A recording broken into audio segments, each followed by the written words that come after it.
welcome back to Greenlands, and we have a great demand for milk, so I am going to empty out the milk tank and get that sold. I wasn't really going to show too much more of this because we're still going through winter at the moment, but there was a great demand, so the price is insane, so I thought I'd just show a little bit of it. This is another one that took quite a while to record because I'm going to go through the rest of February because I can't plant the grass until March, and that's the next job. So I'm going to be skipping ahead a fair bit because I do want to get the grass planted today. So, yep. Lots going on. We're going to buy some new kit as well. I have a hankering for some new kit, so I've got plenty of cash coming in. Like 100 grand for that trailer full of milk. Near enough. Not, no, 90 grand. Yeah, 100 grand with the bonus, so definitely have some new kit lined up. One of the things that I've been frustrated with is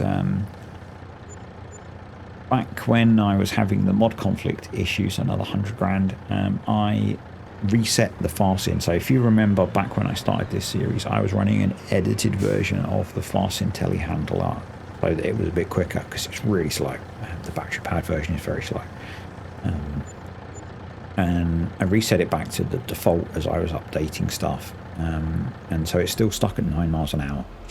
Got a trailer full of fertilizer to sell as well, which is worth a shed load of cash. So that's been kind of frustrating me, and so I wanted to get another telehandler on the farm, and we're going to get something a little bit different that I've not really used before. It's a favourite from watching Joe Seals, who I've not watched in a while. But we're going to get ourselves a JCB TM. We're going to go for the smaller one, the 320S. It's basically 100 grand. So I'm going to go for pretty much standard spec on everything. I'm not going to bother with a number plate because it's not going to be leaving the yard. And I think I went for wide tyres. Yeah, so 100 grand. Did I change a few more options? I don't think I did. But yeah, I've been using the Crammer a lot on. I use it on Attingham. I used it a lot in FS19. I really liked it, and that's different to this because that's a 4-wheel steer vehicle. This is articulated, and I don't remember the last time I used an articulated telehandler. So this could be fun. Basically, I want this for feeding. Mainly, small things. Takes quite a while to drive from the grain silo or the potato store over to the sheep at 9 miles an hour. So yes, I've just brought a 100 grand telehandler to feed the sheep with. It'll have other uses as well. I could have gone with what I used to do a lot and get there are attachments you can get that go on the 3 points on tractors that essentially act as a little bucket. I could have done that. I could have got 2 and it could have been even quicker, but I wanted to try this. So got the cash, why not? I have had to edit the sheep feeding, so the sheep can take whole sugar beet and they can take cut sugar beet and cut potatoes, but they couldn't take whole potatoes. So I've edited the feeding because we're pretty much out of beets now, so that I can feed them whole potatoes. Yeah. For some reason the game was being a little bit laggy as well when I was doing this. I'm not sure why. But we are going to jump ahead in a bit to words to planting the grass. So we have a bit more selling to do.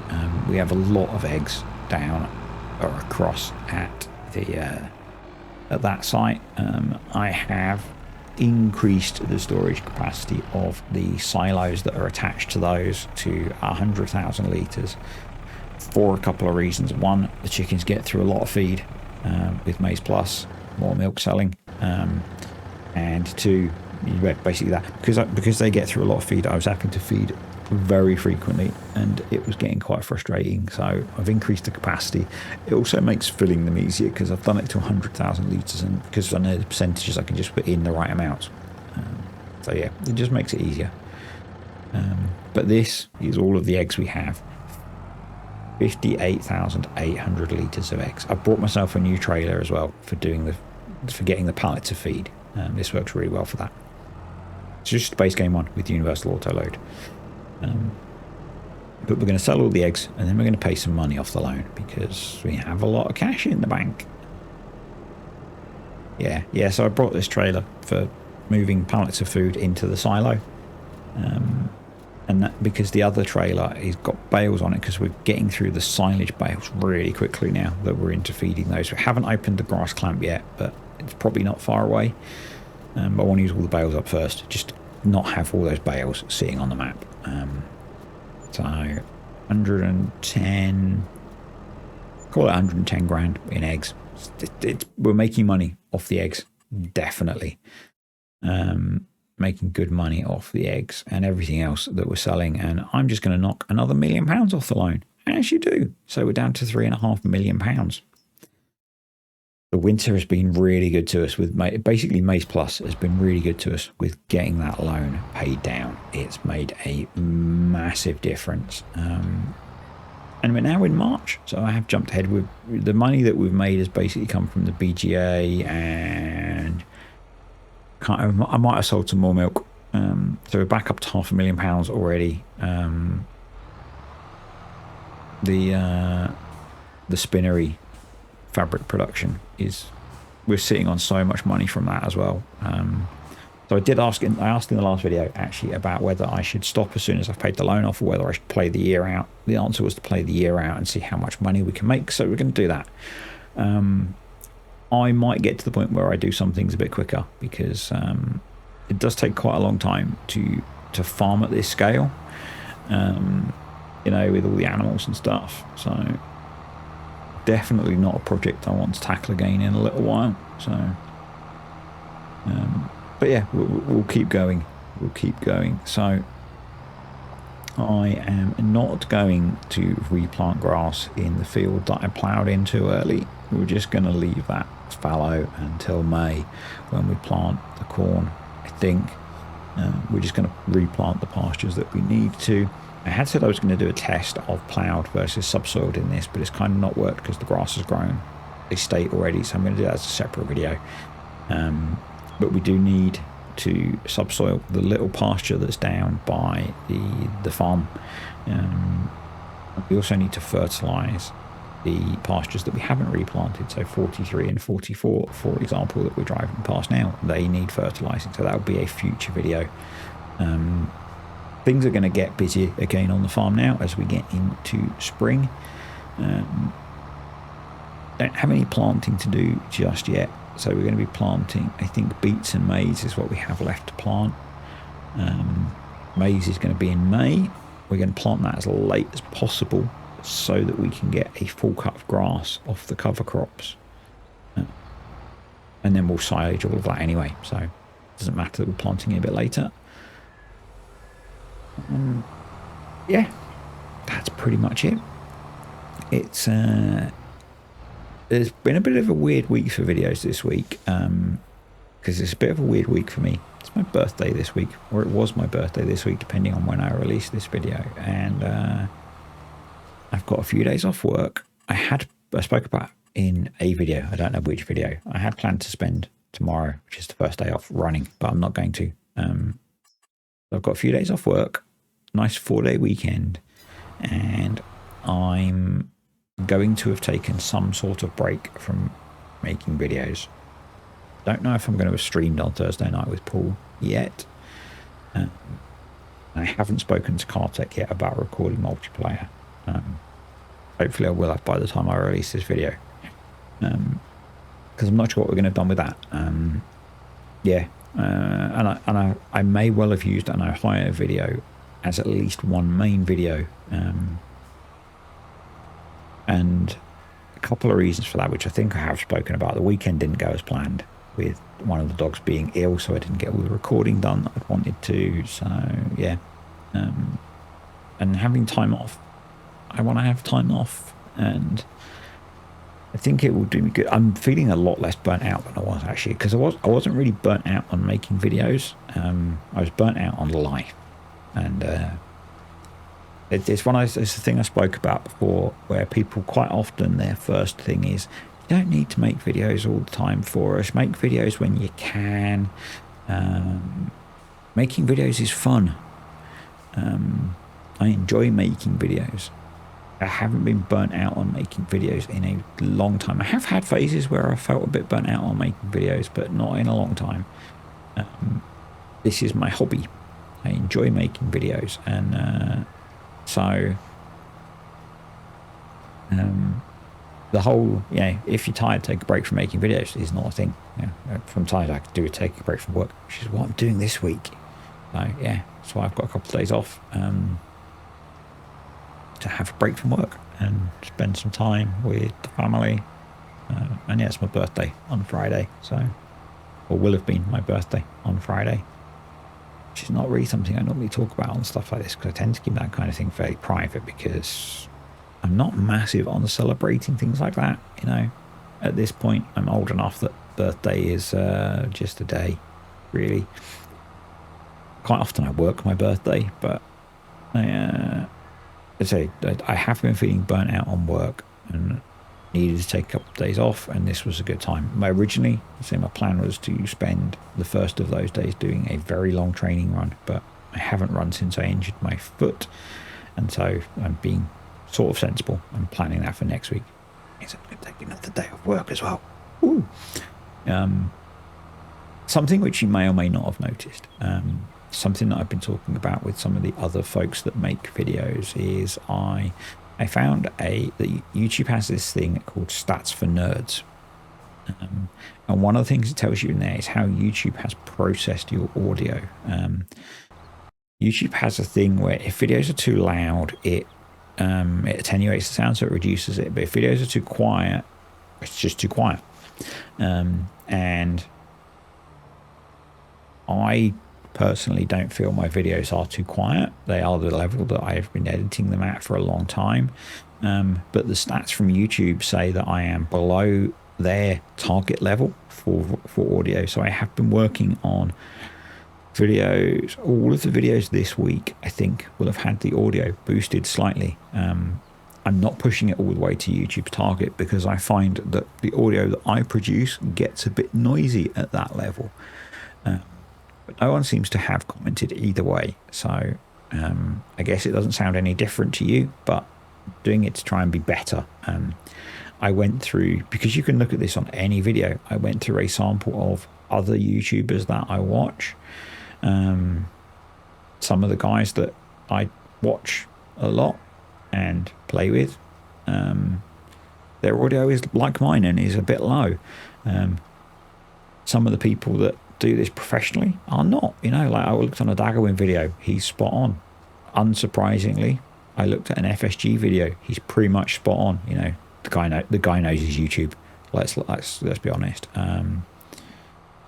I think I checked a Mr. CDP and his was a bit low. So yeah, it's something that I've been playing with. I'm not a massive fan of changing things, as some of you will know. So it's not a big change that I'm making. It's a small change in how I edit the sound after I've done everything else. So yeah, you may not notice any difference, but it's just part of me trying to get better at this. So the other thing that I may have by now, because it was a suggestion to Mrs. D for a birthday present, because when you get to our age, it's really hard to, and I'm no surprises, I'm really hard to buy things for. And quite often when you get to our age, if you want something, you go and buy it, unless it's silly, unless it's silly expensive. So I've asked her for it's a half keyboard. So it's a gaming keyboard thing. But it basically covers the half of the keyboard that you generally use for gaming. And if you watch multiplayer, you'll know I was having issues with the keyboard disconnecting. And so what I'm going to use that for is to connect to my desktop, and that will cover all of the keys that I use for gaming, and I won't need to disconnect the other keyboard because they work together. So yeah. It also has some macro keys and things like that, so I can maybe program some of them, like the GPS keys, for example. I can maybe program those on a macro, so that'll be cool.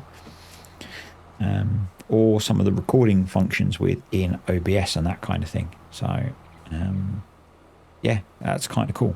Kind of looking forward to that. hope she takes the suggestion on board. Otherwise, I might have to buy one anyway. It wasn't that expensive. Yeah.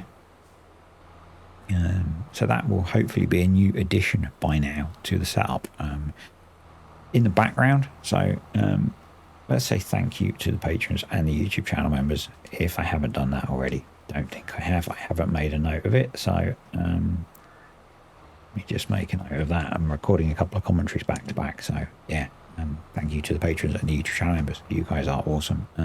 In the videos for the patrons, I've been playing around with using a controller and using Sim Dashboard. And yeah, it's kind of cool. I'm getting there. It's like relearning to play the game. But I may start using Sim Dashboard in the streams. Maybe we'll see. I've not got everything set up yet to do that off of the desktop, so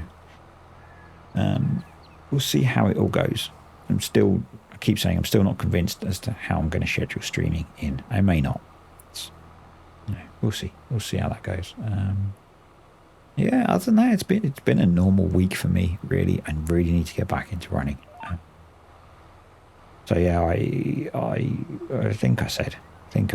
I may not have. May have been in a Patreon video. I was running a week and a half ago, and caught my foot on a tree root and went flying, and didn't do too much damage, but I hurt my foot. Where I caught my foot on the tree root, I kind of damaged my foot a bit. So I haven't run since, and I find it's very easy to get into a habit of not running. I tend to run in the mornings before work, and usually I run for quite a long time. So it's one of the benefits of being up early. But so I've got out of the habit. I was going to go this morning, but couldn't be bothered to get out of bed early enough. Basically, I was prioritizing sleep. It's the logic I'm using. Yeah. I really need to get back into that, and it's one of the things I'm going to do on my days off. I'm going to go out for some runs, and get back into that and check how my foot's feeling. Yeah, and normally when I stop running, and definitely when I stopped running, when I wasn't running last week, it was really contributing to my mood and my grumpiness. It makes a big difference to how I feel generally. Still struggling with diet as well. I was so I was away Monday and Tuesday this week, and I was really organised. Cooked all my food to take with me. Took it all with me. Ate it all. And then yesterday afternoon, I was really struggling. I was getting really tired. And although it does nothing to make me feel less tired, I went and brought some cake. And I don't normally eat things like that. I shouldn't eat things like that because I'm mildly allergic to wheat. And my skin is very itchy today. Yeah, I'm really struggling with diet still. And I'm about say 10 weeks away from trying to attempt a 100-mile ultramarathon again, and I do not feel well prepared at all. At least not physically. It's just I don't know if you guys are interested in this. I'm going to talk about it anyway. It's a goal that I've had now for 4 years, maybe 5. While we plant grass, so my first attempt was due to be the year of COVID, and the race got cancelled because everything was cancelled. And I'd been training for it for about a year leading up to that, after deciding I wanted to try and run 100 miles. And so kept training. Attempted it the year after, so that would now have been nearly 3 years ago, and ran it with a friend, and we got to about 3 o'clock in the morning and 65-ish miles and had enough. Might have been 2 o'clock-ish, so about 65 miles in. Called it a day. The training leading up to that one was really good. Pretty good. Attempted it last year. I spoke about that one with you guys. Training leading up to that was good. good training leading up to it. Got to about the same point and stopped. I was running that one on my own. I made some definite mistakes in that one. I'm not a competitive runner in terms of physically, but mentally. And my cousin's partner was running. I had no idea they were turning up. I do not like my cousin. There's a long story behind that, which maybe I'll talk about one day. But she was running, and she was similar pace to me, but she was running a little bit faster. So I pushed myself a little bit to keep up with her. She then dropped out with a foot injury, and quite early on. But I'd pushed myself a little bit too fast. So, and we're now in attempt number 3, 4, 5-ish years into this goal, and I'm not as focused this year on it. I think that's because obviously my home situation has changed a lot with Mrs. D's illness, and that was the thing last year. But kind of, I was well into the training at that point when it all started to go wrong. So yeah, I'm definitely not as physically prepared. I'm not sure how mentally committed I am to it. Yeah, but I don't want to not try. I in my life, I've had a lot of goals that I've set myself that for one reason or another I've not achieved. Quite often they were physical goals and I've not achieved them, and there's a bit of me that doesn't want this one to be another goal that I don't achieve. And the training for something like this is really time consuming, and part of the problem this year is I've not put in that time. But it's also something I think that once I've achieved the goal, I'm probably going to take a break from doing. So a bit of me just wants to achieve it and move on, and that's why I want to try it this year again, and and the thing with ultra marathon running is only a small % of it is about how fit you are at the level that I run at. Most of it is about mindset and attitude and determination.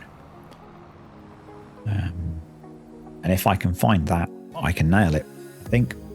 So yeah, that's where we are.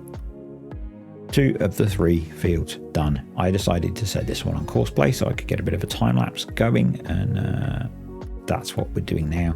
Did have the slight problem that I think I've turned off fertilizing with course play because I don't think it was doing any fertilizing, so I'm gonna have to come back and fertilize this field, but I've got a couple of grass fields to fertilize anyway. I'm running the seedbed reconciliation on, so we don't need to roll. This seeder has enough stuff built into it to cover that. Interestingly, I'm seeing a lot of rolling going on in real world farming, so yeah, maybe. But for now, no, not on here. Annoyingly, there are a couple of bits of rocks in the corners which I haven't got picked up, which is going to bug me, but oh well. It's not the end of the world. So next time, I think we're going to be doing we need to subsoil that little pasture and get a bunch of the grass fields fertilized. Don't know if I'm going to do digestate or solid fert. We don't have a lot of digestate floating about because it's all going straight into the productions. Maybe slurry, maybe manure. We're producing a lot of both of those, so we'll see. And yeah, we should now be into a fairly regular, just progressing through the days, getting farming done. Working towards, I would guess, about October when we'll harvest the sugar beets. October, November, and that'll be it.